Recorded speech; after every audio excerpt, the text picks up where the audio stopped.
Pwede ba yun? So, sabi mo nga, Ina, hindi ka nagulat. No? Hindi ito bago. 6 na taon ni Digong. Lagi niyang ginagawa yan, di ba? Joke only. Joke only. Hubris. Ang problema niya, dalawa. Una ay mas madaling sabihin joke kung walang 35,000 na bangkay. Di ba? Ang daming patay Yan. Sa Davao at saka dito. No? Ikalawa ay under oath siya Under oath siya. So hindi pwedeng joke lang. No? Naipadala na nga sa ICC yung kanyang testimony Ang tawag diyan extrajudicial admission.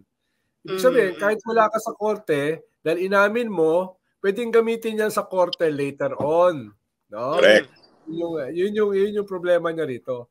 Ang problema kasi ni Digong, siguro effective yung kanyang pagharap sa Senate para to rally his troops. Diba? Nirarally niya yung kanyang troops no? Lalo na bumubulusok sila pababa sa approval ratings, sa political base, diba? Sa mga allies, medyo nauubos. Kaya ang gusto niya, bago tuluyang mawala yon, i-rally niya yung troops nila. Diba? Katulad ng ginagawa ni Trump sa US ngayon, di ba? Nirarally niya yung mga troops niya. Ikalawa ay para i-present uli, kumbaga i-revive, no? Yung dati nilang template, no? Na sinabi ni Robin Hood Padilla nung simula, no? Bakit may drug war? Para kanino ito? Etc. etc.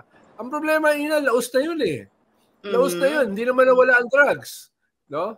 Hindi naman nawala yung drugs. Tapos sabi nga ni Las Cañas, ni Asierto, at saka ni Matobato, pinatay lang yung mga drug lords, yung mga pusher, para palitan ng sarili nila.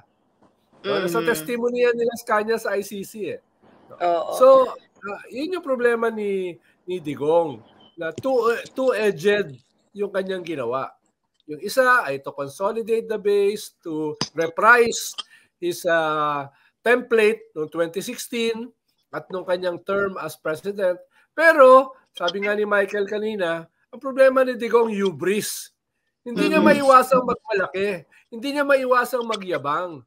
Akala niya, presidente pa rin siya. Kaya kung ano-ano mga inaamin niya.